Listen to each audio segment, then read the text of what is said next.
This Wellness Couch podcast proudly brought to you by the Wellness Base Camp in Perth, our first ever event in WA. This Saturday, April 6th at the Royal Perth Yacht Club, featuring some of your favourite Wellness Couch podcasters. For last minute tickets and all info, go to thewellnessbasecamp.com. TheWellnessCouch.com, streaming wellness into your lives. This is Up for a Chat with Cindy O'Meara, Karen Smith, and Kim Morrison.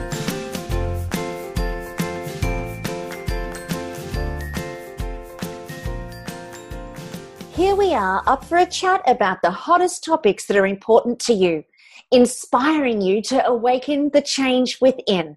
I'm Karen Smith. I'm Kim Morrison. And I'm Cindy O'Meara.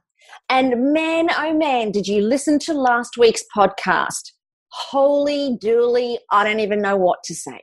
So if you listened to last week's podcast, you would have heard that we were talking to the amazing Dr. Jack Kruse, and it was a very inspiring, very enlivening podcast. And it kind of, well, I actually think that it would have left us with a lot of questions. And I think that it would have caused us to really question, particularly those of us that have been brought up with certain belief systems about, you know, what causes health and what degrades health, and, you know, where we go to for our information and what we've learned over the years. It kind of threw it all up in the air and left it in a little bit of a mess. And this week we really felt like we wanted to follow on with somebody who is Australian that also understands this same work, to extrapolate some more on some of those ideas and to give us a little bit more detail and some grassroots information on what we learned about deuterium and 5G and all of those sorts of things that are throwing a lot of questions into the marketplace around health and well-being right now. So I'd like to introduce and welcome to the Up for a Chat show today the amazing Jason Borden-Smith. Thank you, sir, for being a part of today's podcast, and we are very, very excited to have you with us, and more excited to hear about your story, your background, where you've come from, and how you know what you know. And I think that this is a really important part, as Cindy was just saying off air, how vital it is for everybody to understand that they're in super safe hands with the next hour on this podcast in terms of giving us more information. So, Jason, welcome to the show, and thank you for being with us. Thank you, Karen, and good afternoon to Sydney and Kim. I don't think I've ever been interviewed by three people, so this should be fun. Yoo-hoo! Be very afraid. I just want to start with that.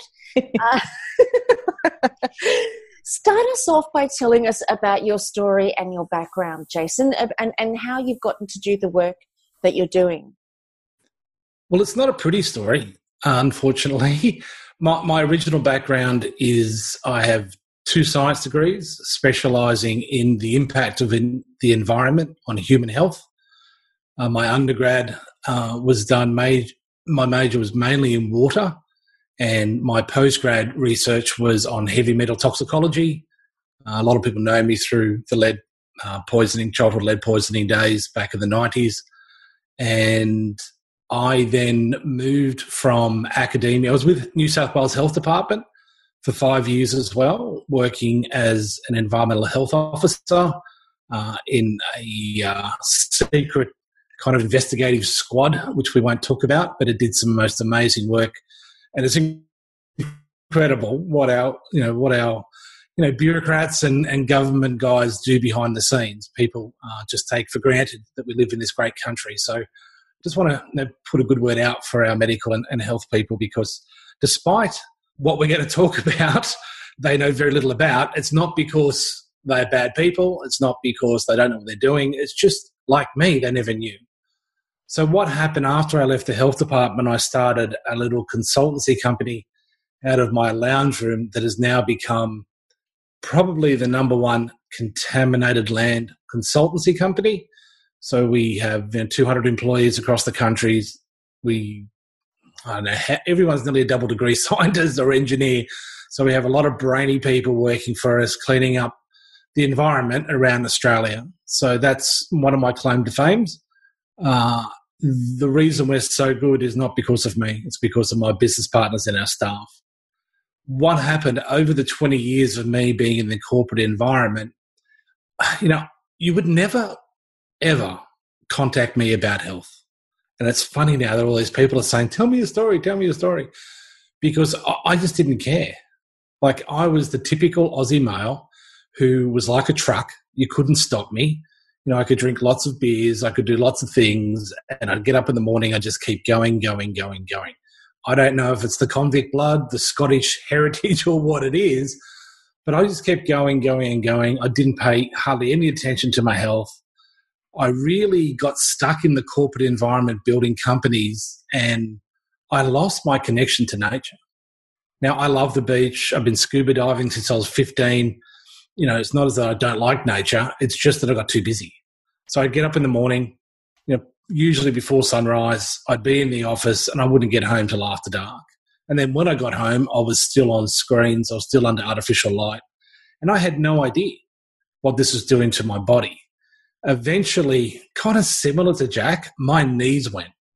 Now, I tell people it was because I was playing tennis, but the truth is it was actually table tennis, and I felt quite embarrassed because I was quite the sportsman as a younger guy. I wasn't as good as Danny, Kim, like I didn't play for my country, but I did play against Mark and Steve Waugh in my school days.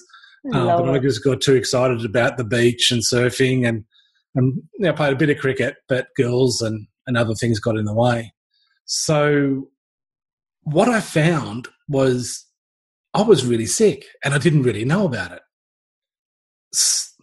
And I didn't know what to do because now I couldn't walk. I literally had grade 4 cartilage damage in both knees after I had the MRI scans. So then I went and had all the tests and I ended up winding, you know, after I counted them up one day, it was 20 chronic diseases I had. So anything from diabetes to high blood pressure to I had 3 types of skin cancer. I had a heart attack, very mild. Like, this is the problem. I had a measurable heart attack, but I couldn't feel it. I don't know what happens with us crazy males, but and then I had all the other issues to do with everything from gout to, you know, L5, perforated herniated discs, you name it. I pretty much had it. And I went, okay, now I've got to do something about it. And I tried everything. I mean, everything. I went to every Macquarie Street specialist here in Sydney. I went to all the, you know, the functional, alternative, holistic people. Then I went and hung out with all the more alternative, esoteric, you know, herbalists. You know, I did Qigong. I was doing all this other alternative stuff as well. And some helped. I'm not saying none of it worked, but it didn't move the needle. Like, I wasn't getting better. And I was at a loss. I mean, I was seriously at a loss. And I know this is ironic, but I was literally at the beach at sunrise. And I've done a lot of personal development work, and Karen would be happy that I'd be meditating for a long time.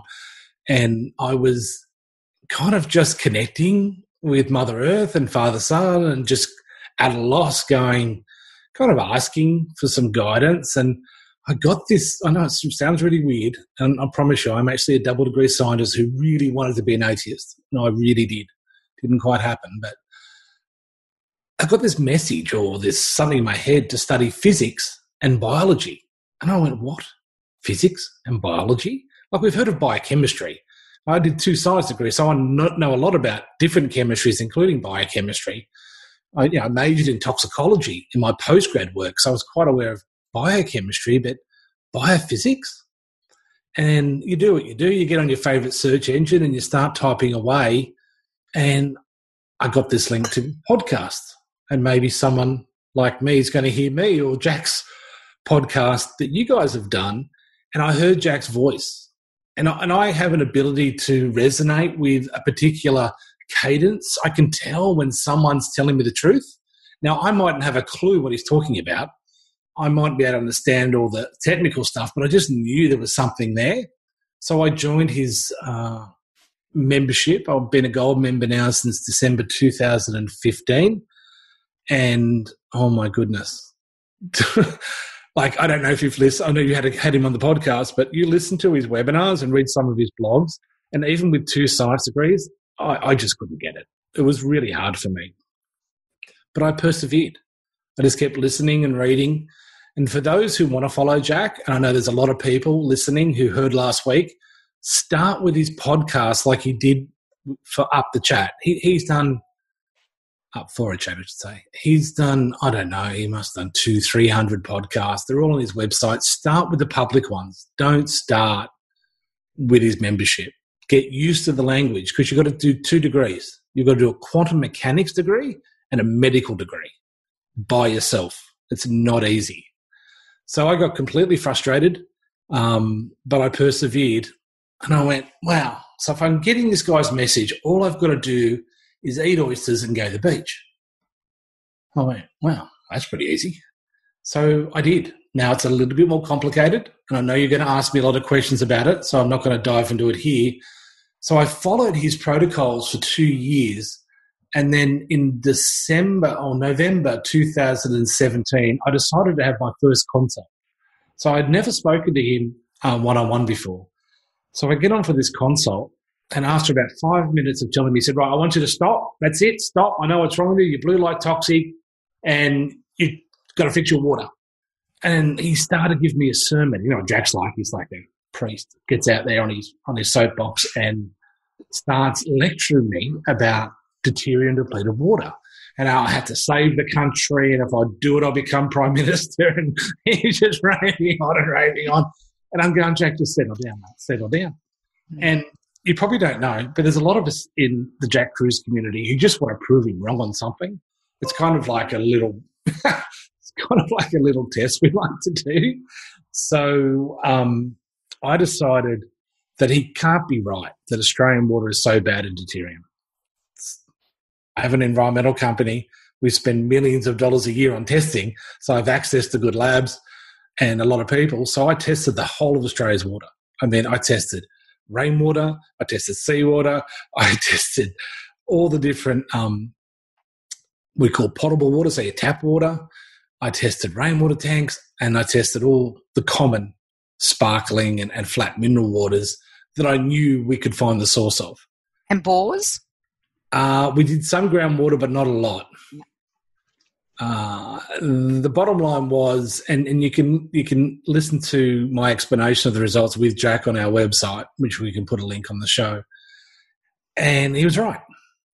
Australian water is naturally high in deuterium. So 80% of the water around the world runs between 145 and 155, give or take, ppm.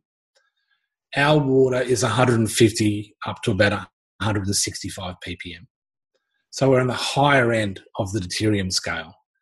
Now, the interesting thing was the water I got out of my tap here in Randwick was the same that Jack got out of his tap in New Orleans. So I did kind of get him.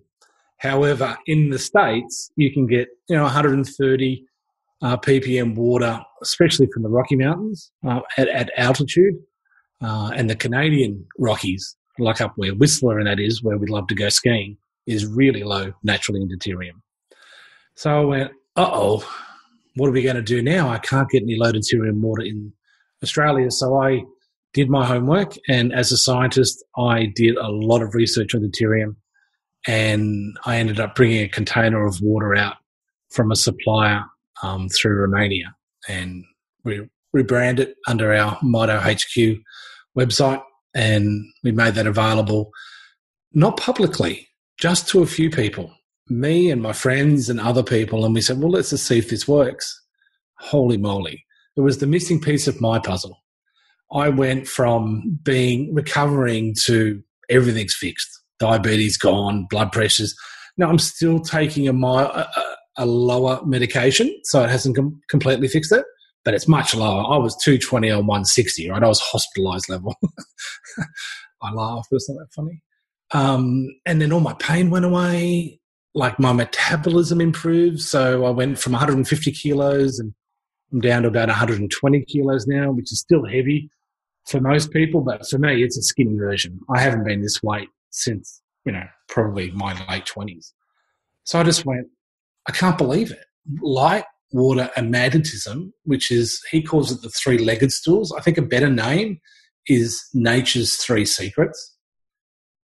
And understanding how biophysics, and we're a photoelectrical being, not just a bag of chemicals that we've been taught, actually works. And I was a super skeptic. I want you, ladies to know that I was super skeptical. I thought he was full of you-know-what. And I just did it because I had no choice. So now I'm better. And I've still got a few little issues, but they're on the improve. I went, wow, let's give because you got to do it all. You can't just do the water. You got to do the sun, the water, and lower your electromagnetic fields as well. And we've had some tremendous success with people. So I don't treat or diagnose anyone. I'm not a medical doctor. I don't want anyone to believe me. I want them to do it themselves. But I can tell you, Jack Kruse and his quantum doctors have now discovered pretty much how to reverse nearly every chronic disease on the planet. And it's simple. It's not easy to do, but it's really simple. So that's my story in a 5-minute summary. For those who really want to see it in a bit more detail, I did a great presentation for Genius Network in the US just last month. Well, it's actually March today, so 2 months ago. And I can give you a link to that as well, because that has photographs. It has, scars. I had half my face ripped off from the cancers. It's more detail, but I just want to keep it a bit short because then there's so much to cover in an hour. So I'll be quiet and let you ladies lead the questions. I just think it's fascinating, that you're supporting what Jack freaked us out about. And I must admit, we were shell-shocked after what Jack said. And I've spoken to Jason since because I was so shell-shocked for quite a few days. And I have been doing the same thing as you did. I'll just keep listening to people and reading people's information. And I've listened to quite a few of the podcasts. So we will make sure that we put some links up for everybody. So one of the, I love how you've called it Nature's Three Secrets, because we don't see ourselves as that. But one of the things that Jack has put me down the rabbit hole doing, and that is the mitochondria. And so could we address mitochondria when we're looking at the Nature's Three Secrets? Well, we can't not address it. Yeah. That's the whole thing. So I like to follow the money. My real passion is actually governance and who really runs this world. So I like to follow the money to find out what's going on. And so I had a look at the research and said, well, if Professor Wallace is saying 85% of all chronic disease relates to mitochondria, and Jack says, well, I've updated his work and now it's really 95%, why the hell didn't I know about it? Really? Come on, I spent 10 years nearly at university. I'm published in the Medical Journal of Australia with my own original research. I worked at the health department for 5 years. How come I was only told mitochondria is like the powerhouse of the cell and that was it? I didn't know it made deuterium depleted water, and that water was really what carried all these frequencies around the body, all these photoelectric frequencies that interact with all the photoreceptors through sunlight, and the opposite through artificial frequencies, which cause damage. I didn't know any of this. So when you look at the money, and NHANES data out of the US is probably the best database, 99% of all funding goes to nuclear DNA. The double helix we all learn at school. Only less than 1% goes to mitochondrial research. And I went, well, why the hell is that? If mitochondria really is the secret to reversing and preventing all this chronic disease. And then, of course, the answer is obvious. You can't make any money out of doing mitochondrial work because you don't need a drug. You don't need a supplement. You just need to spend more time in nature and less around technology and being indoors. And you can't make any money doing that. So no one does any research, so no one looks. And it takes the recalcitrants like Jack. Like Jack is a runaway locomotive. Like he studies nature. He is literally the smartest person in medicine probably on the planet. In fact, he's probably 6 steps ahead of everybody else. And he knows it. And he doesn't care if no one believes him. And he just goes bull at the gate and will burn bridges, will upset and terrify people like you guys. So you're freaking out going, my whole world was spent on nutrition. I'm sorry, Cindy, but I've got to use an example because I was the same, right? I was exactly the same. A different science, but the same kind of feelings. And my whole world just got trashed. Just got trashed because we never learnt this. And I'm going, okay, let's just take a step back. Think about this. We're more than just mitochondria. That's the first thing. And I'm sure Karen, if she was to tell us all about health, she would talk much more about the mental, emotional, and spiritual side of things, as you may as well, Cindy and Kim. So we're just talking about foundational health. So let's think about a house. When you build a house, the first thing you worry about is your footings. You've got to make sure your footings and then your foundation are nice and solid, they're on good ground, and they're not going to move. That's your mitochondria and your cellular health. Then you build your walls, then you have your roof, and then you have all your fittings and all your windows and your doors. That's everything else to do with health. And it's really important that we are a whole house. We aren't just the footings. The difference, and what made me understand this more than anything, if I don't have good footings and good foundations, I don't care what my roof has, it's never going to stay up because the whole house is going to collapse. So while it is only one part of health, it is the foundational part. And if we don't understand mitochondria, we don't understand how it works, we don't understand what it does, and more importantly, how to keep it healthy, then our house is going to fall down like it is now. I've never seen so many sick people around me, ever. Every second person I know is sick or dying or worse. So it's really a tragedy that we made this mistake. But the good news is we know it now, and most people are not going to listen. And this is the big thing I want people to take away. You can't save the world. Forget about saving the world. You've got to focus on you and just you to begin with. And I'll tell you the difference I've made in people's lives since I've done this. I married a vegetarian. She's from Sri Lanka and India. So she's got dark skin, born in Australia, very smart, double degree like me.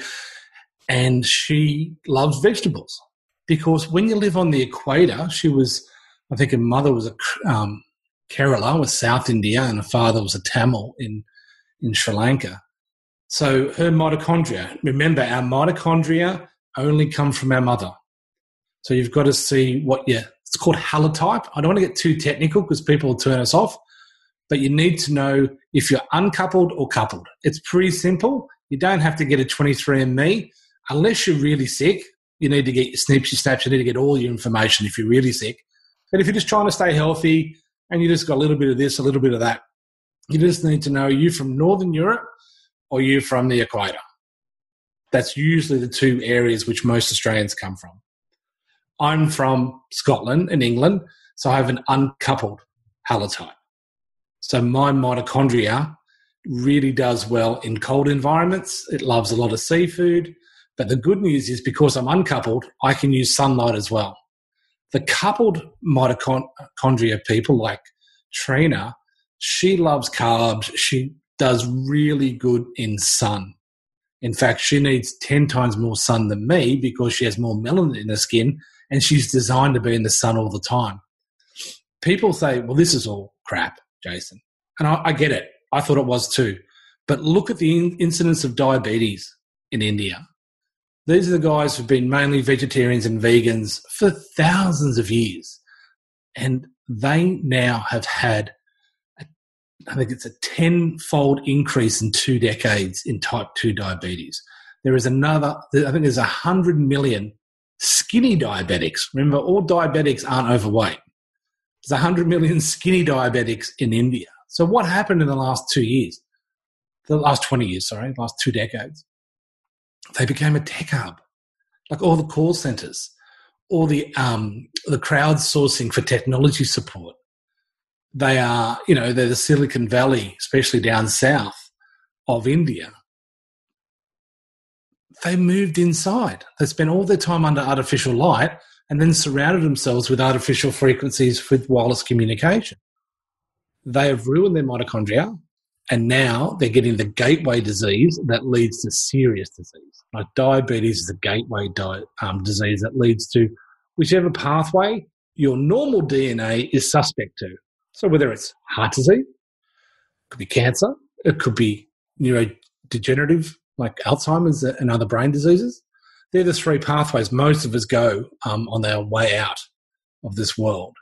So once your mitochondria become dysfunctional, all those nuclear DNA problems that we have in our genetics from both parents, they're triggered. And that's where the diseases come from. If we protect our mitochondria, keep our cells healthy, keep them producing great energy and terrific water, then we can't get sick. We will naturally age, and you have this process called heteroplasmy, which Wallace talks about. And this is a general rule of thumb. Say we live to 100. Every decade you lose 10% of your mitochondrial function. It is the natural aging process. It's how we die. And when you think about it, what happens when you turn the lights off? It's over, right? You turn the lights off in your body, you have no energy, you're going to die. The second most important thing mitochondria do is ATP, energy production. Number one is making this deuterium-depleted water that we have naturally in our cytosol, our cell water. So that's my long summary of mitochondria. That was brilliant. You know what was really interesting, Jason? It was when I've been deep diving and I've been listening to Wallace, and I tell you, listening to Wallace is like you cannot do it in the car. You have to sit down and watch him and listen to him and write notes, and then you have to listen and re-listen again. But you know what? I went, oh my gosh, glucose to pyruvate, releases a couple of ATP. Then from pyruvate, we produce carbon dioxide and water. And I went, I have seen this biochemical reaction since, the early 80s. Primary school. Yeah. I've seen this forever. And all of a sudden, I actually saw it for the very first time. And then when I realized that water is being produced by the food that we're consuming, not just glucose-containing foods, but fats, I just all of a sudden got excited. I just went, you produce your own. You produce your own deuterium water. Deuterium-depleted water, I should say. Correct. Yay! Cell water. It's not the water you drink, it's the water you make. Yeah. And I'm a bloody water expert, right? I know a lot about water. And we talk everything about filtration and vortexing and fluoride and the whole, we'll keep going all day. And I went, what? It's the water I make, not the water I drink. I've just spent 20 years studying this stuff, and everything I know about water is flawed. Like, I was shattered, just like you were shattered from a nutrition point of view. It's like, I've got to start again. And because I've actually implemented it like you have, we've become, it's become it's become my career now. I'm doing this for a living because I think it's so important to get the message out there. So, yeah, it changes your life, and you become an advocate. You can't help it. And I forgot to mention with Trina, we talk about DHA a lot, and we call ourselves mitochondriacs. And mitochondriac was defined 60 years ago originally as a biochemist. We crossed out the word biochemist and just put person. Interested in mitochondria. There's someone who's actually kind of devoted to understanding mitochondria. So that's mitochondriacs. And we eat a lot of seafood, marine seafood. And we can talk about, remember, I'm a toxicologist, so we can talk all day about mercury and Fukushima. I'm happy to do all that if you want. And my wife has seen me change. And I mean, it's a dramatic change for what I've been through. So she now eats seafood just a little bit because she now knows that Jason's just not crazy, raving on with all this science that she can't believe because no one else talks about it, so how would he know? And now she's seen the difference in me. So if you focus on yourself and you make the changes, people are shocked. I can walk down the street and see an old school friend who saw me, say, 3 or 4 years ago when I was a big boy, I could barely walk, I wasn't very healthy. And they think, what did you do? I said, I just go to the beach and eat oysters. They go, come on, seriously, what did you do?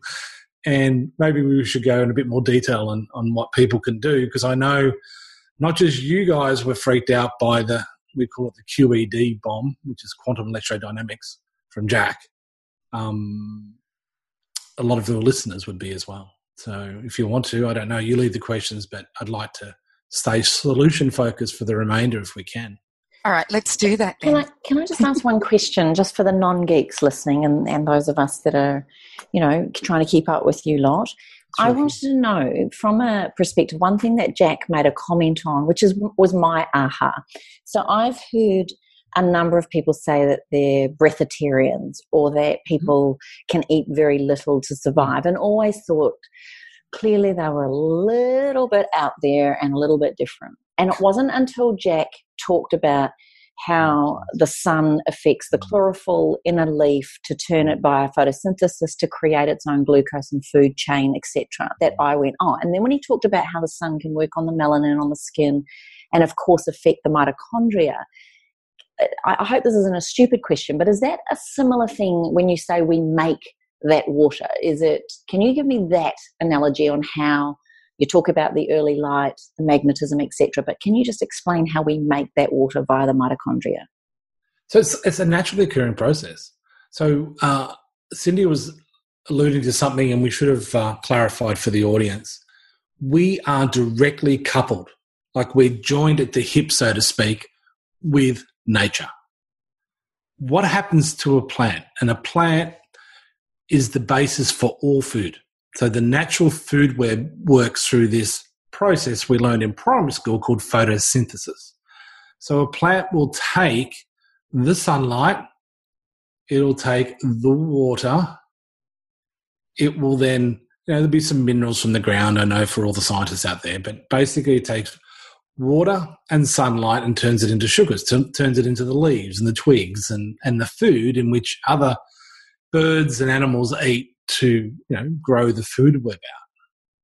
We take that matter, whether it be plants or meat, and we convert it into electrons, and I'll get to the breatharians in a minute. We turn it into electrons. So it doesn't matter what we eat, consume, whether it's a fat, whether it's a carbohydrate, whether it's a protein, mitochondria work on the electron chain transport. It's not the fat chain transport. It's not the carbohydrate chain. It's the electrons. So everything gets converted to electrons and passes through the mitochondria for it to function properly. The outcome of that process is the production of, guess what? Water. And what's the other thing we produce? Carbon dioxide. Carbon dioxide. Oh, and what do plants use? Carbon dioxide. So we're kind of coupled. Like, whether you like it or not, you and a plant are best mates. And then without each other, see all the greenies out there, and I was a greenie for 5 minutes of my life because I am an environmental guy, but I realised they didn't understand that plants can't survive without the animals. They forget that. It's really important. We are coupled. We are joined at the hip. We cannot live without each other. Now let's get to the breatharians. Now I met a couple of these breatharians in my life, one in Glastonbury, and I can tell you they are airheads. I mean, they really are true to their name, breatharians. Now, when you put them to the side, they will tell you, yeah, we eat a bit of fruit. We eat a little bit of food here and there. They don't not eat.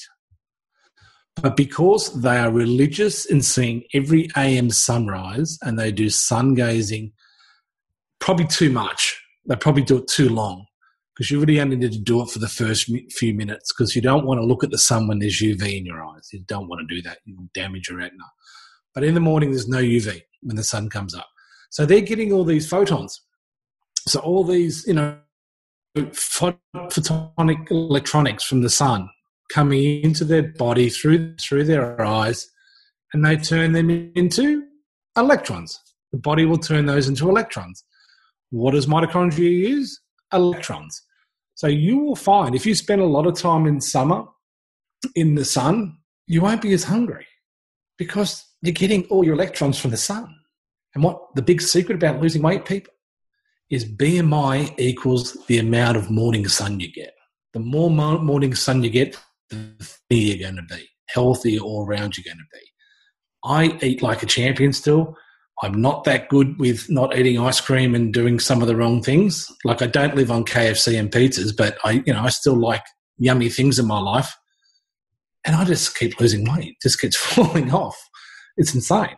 It really works. So that's why breatharians can not eat as much, and I hope that explains a little bit what you're asking there, Kim. Yes, it does. Thank you. And so just to clarify, it's not the fact that the sun affects our skin. It's the fact that we eat the plant matter that's been affected by the skin that we then convert both into. Okay, both. Okay, both. Cool. Yeah.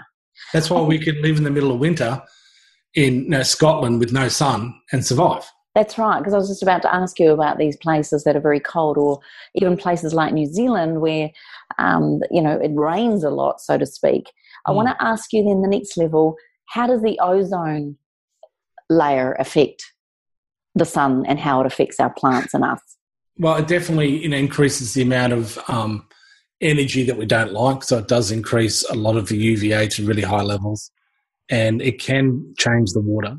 It can actually, I'm not going to go into the science of how it changes the water because we'll lose everybody, but it can change the bonding and the molecular structure of water as well.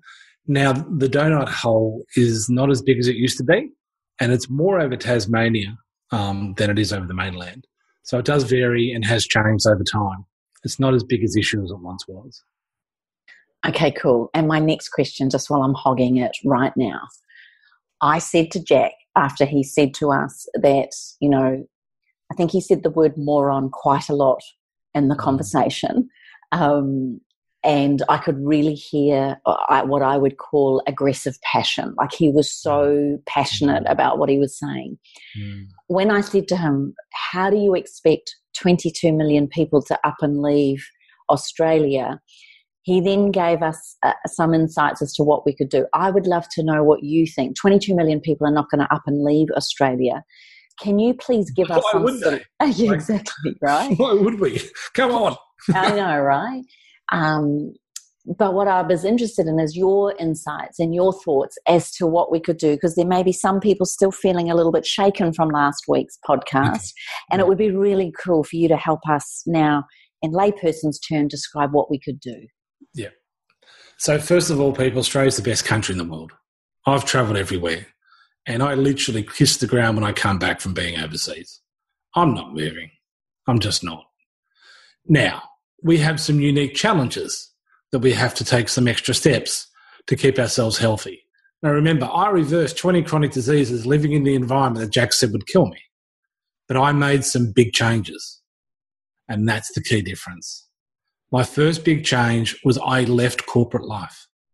So I'm not spending all the time under artificial fluorescent lights, hanging around downtown Sydney in electromagnetic fields, which are just horrifically high. I mean, we're getting to stages now where our EMF environment is just at levels that it's not going to sustain biology very well. People won't believe us. They'll say we're full of it, but I'm telling you firsthand, it is an issue and we need to manage it. Now, I'm not giving up my iPhone for anybody. I'm a technology guy. I love the productivity, the efficiencies, but I learned to manage it, and we can go through that in a minute. But let's go back to the sun. Always start with light. Jack said it 1,000 times.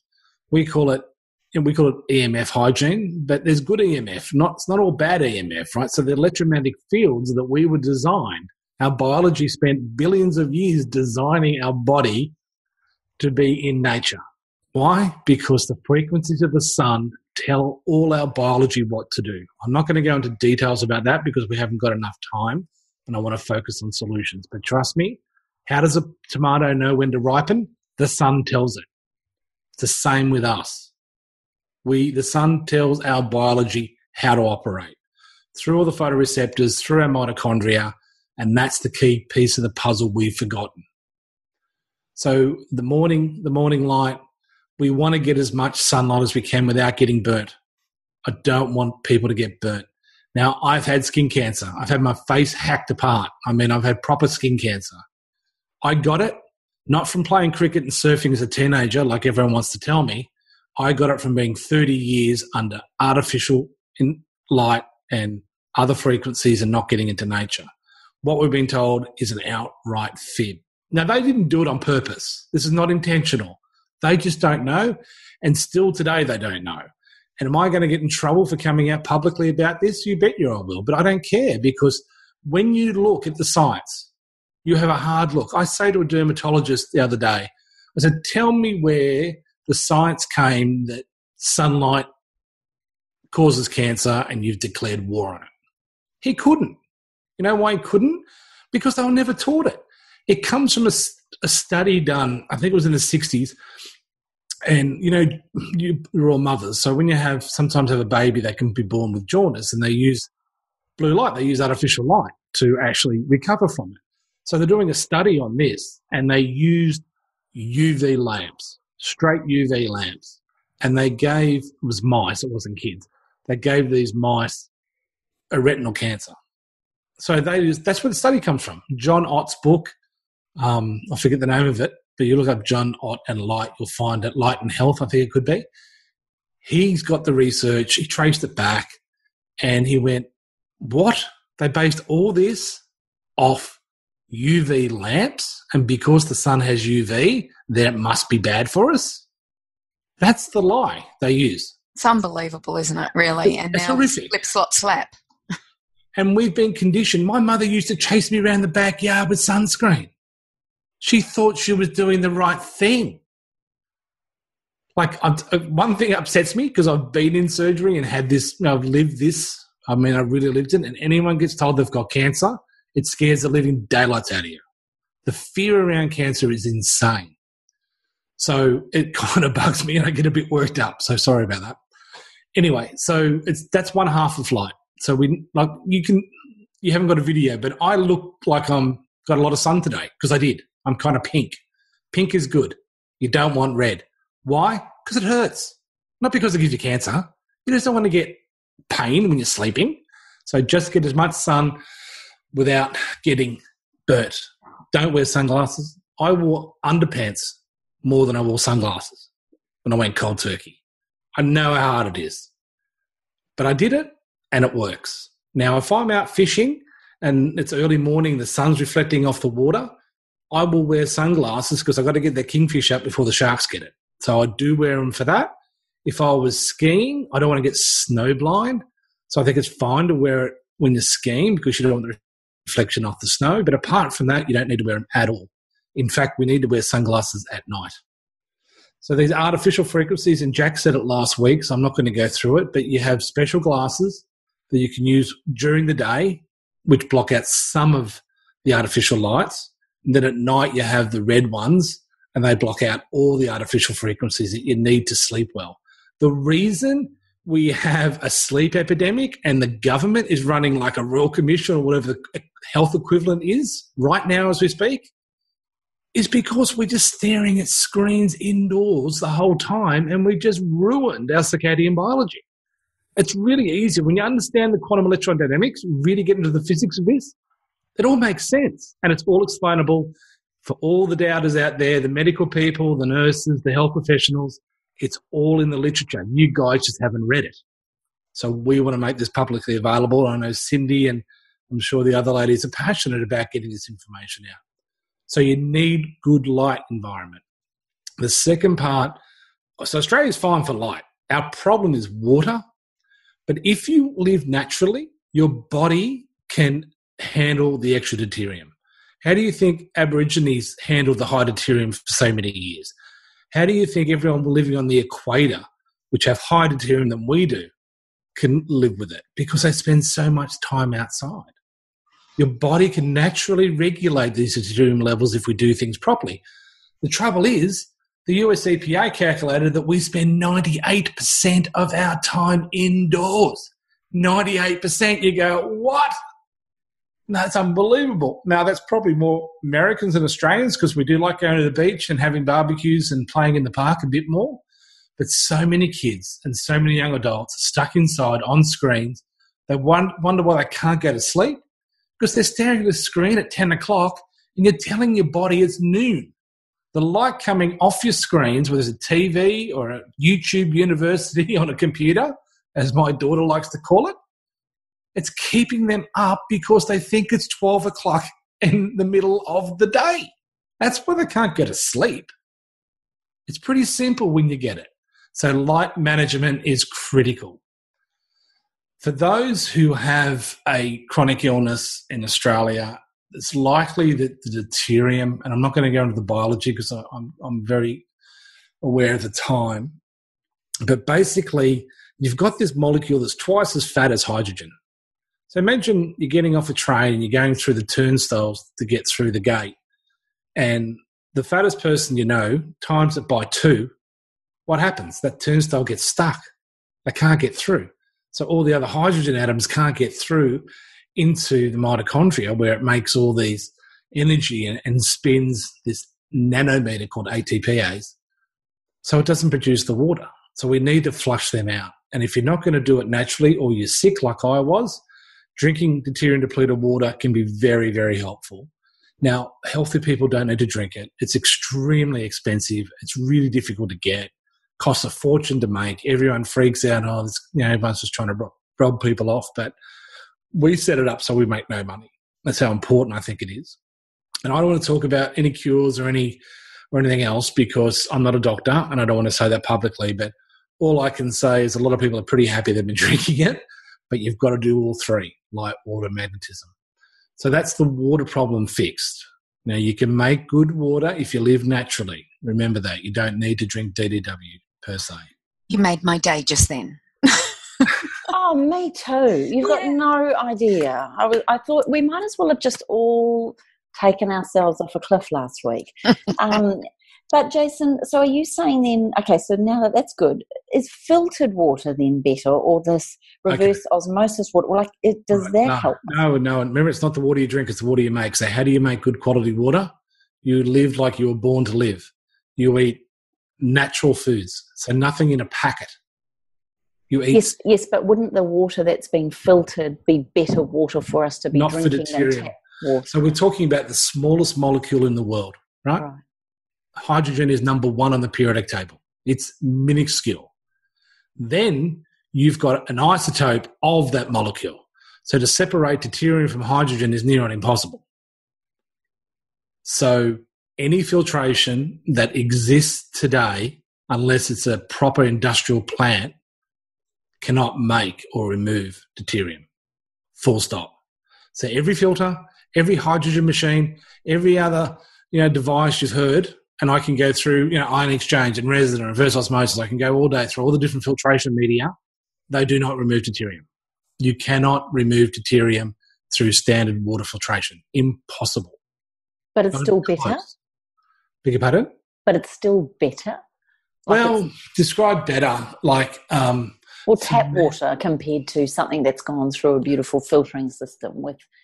Yeah, I'm just trying to make us all feel better for the fact that we spend money on these things. Come on, I Jason. think the number one, I'm only speaking from my perspective, and I kind of know a little bit about this subject. I think spring water would be my first pick. I personally drink from a Blue Mountain spring that's done professionally. I won't give the name out because it's not appropriate to start promoting products. My second option would be a 3-stage filtration system where you start off with, usually a carbon filter and you go through eventually to an RO filter, but you must add the minerals at the end if you're using RO. RO produces hungry water. You have to have a lot more minerals put in. So Professor Emoto's remineralizer is fine. Do not do RO without remineralizing. That would be my second option, and there is no third. I would not drink any other water than that. Now, thank you. That's me. I don't drink tap water mainly because of the fluoride. Fluoride's very hard to get rid of, and it's the dielectric effect of fluoride that I'm concerned about. What's the hell's bloody dielectric effect? It's all about redox. What's redox? So you go on and you get into all this other stuff. But it's ability for that water in your cell to maintain the charge. It's like a battery in your car. It has to be charged. Like when it goes flat, what do? You get another car to charge it back up again. So the water usually there's no water in the battery. That's why it goes dead. So that's one problem we have, because we're going to get into the next subject in a minute, which is dehydration, which is the number one health problem we have in the world. People forget that. We'll talk about that in a minute.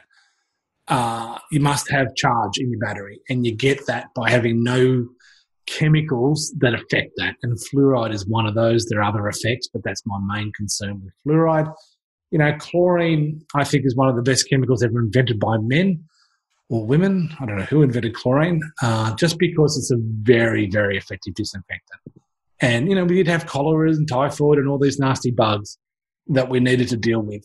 And chlorine can break down pretty easily with sunlight.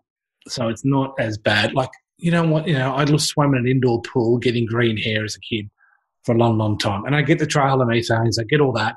And it is an issue, but I think we save so many more people from the bugs than copying a little bit of, the chemical from chlorine. I have a question there. What about that it's a halogen and iodine's a halogen and it will go into the receptor sites of the body? So here's a Jack Cruz bomb that affects everybody. Okay, I would love to know this, yes. Who cares? Because really? if your redox is okay. fully charged, Yep. nothing can get into your cell. Nothing. Other than hydrogen, like the really small essential electrons can get through. All these complex chemicals, the halogens and the bromides, fluorides, chlorides, all your organochlorines, all your organophosphates, all your metals, all those more complex ones cannot get through the cell, into the cell, because the redox blocks it. Your redox potential goes down, they get in. And that's in lies the problem. And that's a cruise bomb that people really don't like because, my whole life's about minimizing chemicals into the body. That's why he comes out and says, I don't care about organic vegetables. Now, I eat organic vegetables. I do care because I don't want some extra glyphosate on my broccoli, thanks. But if your redox is super strong, your body will just pass it on and you'll just excrete it and it won't affect you. Even the glyphosate, you think? Yeah, Yep. Even anything. But most people have shitty redox. About 60% of Australians would have poor redox. That's why we're getting sick.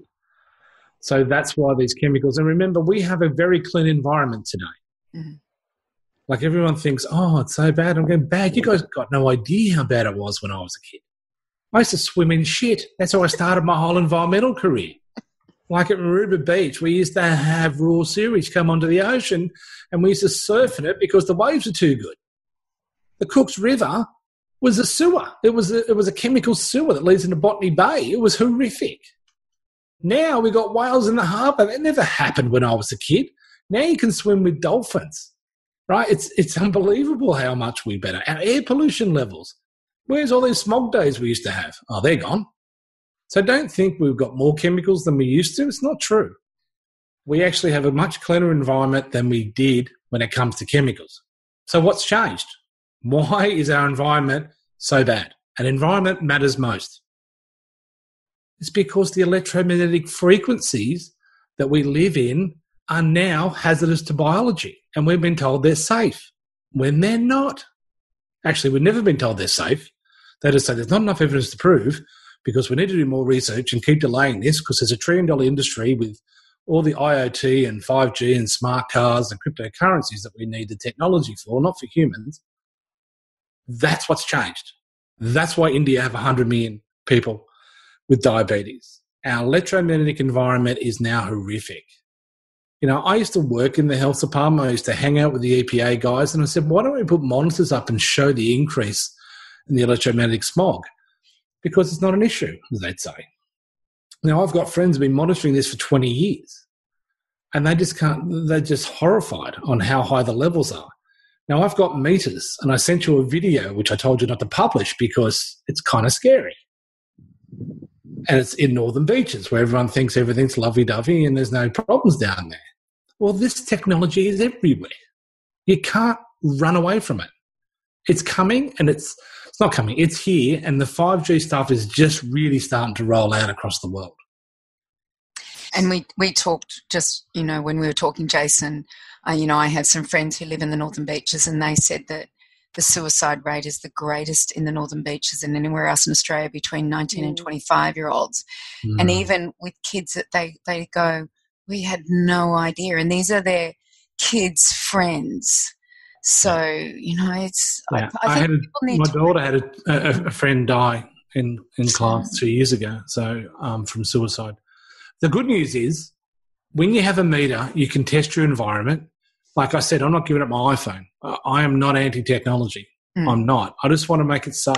And we're not going to be able to go through all that procedures today because we're running out of time and I need a video to demonstrate how we do it. But some of the things you can do, make sure you wear a headset, not a Bluetooth headset with those little stupid earbuds you put in your ear. Mm-hmm. Like, Karen's been very quiet in the background, but she understands meditation, right? She's probably a meditation guru.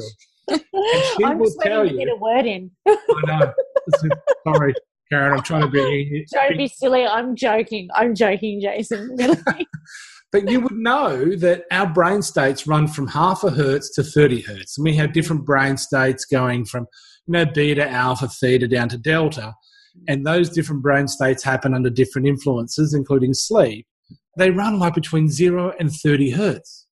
What does Bluetooth, what does Wi-Fi use to power the technology? It uses 2.4 gigahertz. That's 2.4 billion, B with a billion, hertz you're putting in your head if you were those cute little bloody Apple earbuds running around thinking they're going to be safe. Now, so why the hell would you do that? Like, if anyone actually knows that, like, our body runs, most of the biological processes run up to about 100 hertz, like mitochondria run at 100 hertz. Why'd you put 2.4 billion into your ear, for goodness sake? So that's the Bluetooth ones, but if you've got the cord attached to your phone, you're okay. You're much better off. Now, Okay. I keep the phone away. I have my phone on airplane mode pretty much most of the time. Yeah. Because what if someone's trying to call you? I said they can wait. And then I turn it on and I manage my calls from there. Now, if I know someone important is going to ring me, I'll leave it on, but it won't be in my pocket. These girls I see putting inside their bra. Mm. The one that kills me is when mums are breastfeeding and they're, on their bloody searching their iPhone right in front of the baby's head. Come on, people. The myelination in a human brain doesn't stop to 25. You know what's going on with that baby's brain? Oh, my goodness. It just kills me. But you can't say anything because I'm not here to save the world. I'm here to help me and those around me. And when they see what I'm doing and they see the effects they're having, they'll pay attention and they'll tell the next person. And that's the only way we can do it. We don't want to go around preaching. We don't want to be activists. You're not going to stop this tsunami. We love our technology. Come on. We line up like for blocks out of Apple's bloody, shop at Bondi or in the city to get one. We're not giving it up. We've got to learn to manage it. And that's what we've got to teach people about EMF. Oh my goodness, this podcast has been so inspiring and it's not over. The best is yet to come. So hang in there, everybody. Next week, tune in right here on Up for a Chat, where we are going to continue with the amazing Jason Bowden-Smith, where we get to talk to him more about his incredible ideas, philosophies, and scientific digestions of EMFs and water and everything fantastic. So tune in next week, right here on Up for a Chat, where you get to become part of the ripple effect that's changing the world. We're going to see you on the ride. This has been a production of TheWellnessCouch.com. Check us out on Facebook and join in the conversation on Facebook.com/The Wellness Couch. Subscribe to each show on iTunes and check us out on Twitter. The Wellness Couch, streaming wellness into your lives. Whilst the Wellness Couch presenter endeavor to provide accurate and helpful information to their listeners, these podcasts cannot take into account individual circumstances and are not intended to be a substitute for health and medical advice from a qualified health professional. You should always seek the advice of a qualified health professional before acting on any of the information provided by any of the Wellness Couch podcasts.